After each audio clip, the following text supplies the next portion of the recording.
I've been attached with the feeling of waking up with you by my side.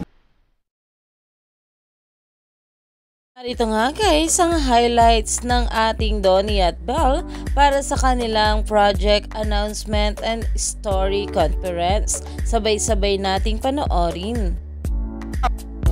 Welcome dito po sa StoryCon media announcement ng How to Spot a Red Flag.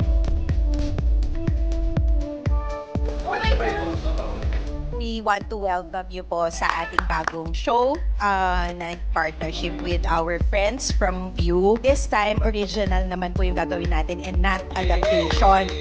So the story starts one ordinary day. She was given a chance. Pareho nilang dinadala yung kids nila sa office lagi. Kinakabahan pero excited to play with this team. Ating members of the cast, starting off with Christian Vasquez. Excited ako makatrabaho ulit sila Not Direct. First time tayo makatrabaho. I'm so excited. Benji Paras. I'm happy to be back sa Dreamscape. Ismailin Dizon. I think it's going to be fun and easy for everybody. Miss Angel Aquino. Yung situations dito, napapagdaanan talaga natin sa buhay. Jameson Blake. I feel like yung set na to is gonna be light and everybody's gonna have fun. Excited to welcome sa Dreamscape family the phenomenal love team, Donnie Pangilinan and Belle Mariano. I just want to thank my Dreamscape family. It's good to be back. And thank you, View. Thank you.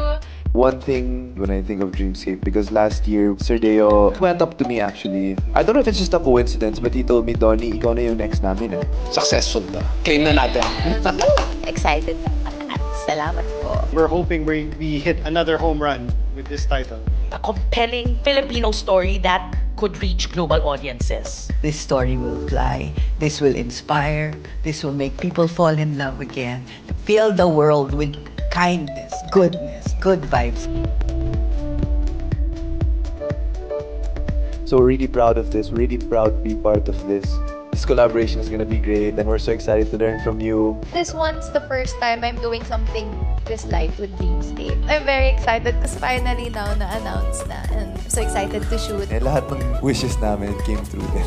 So we're very happy. Guys, panoorin niyo po ang How to Spot a Red Flag coming soon on View.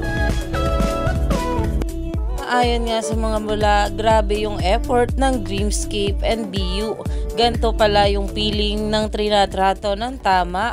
Mas nakaka-pressure kasi alam mo na mas deserve nitong project yung all-out support from fans. Sana kung gaano natin sinuportahan yung past project ng Don Bell, as idoble natin sa How to Spot a Red Flag. Kaya naman stay tuned lang tayo for more update.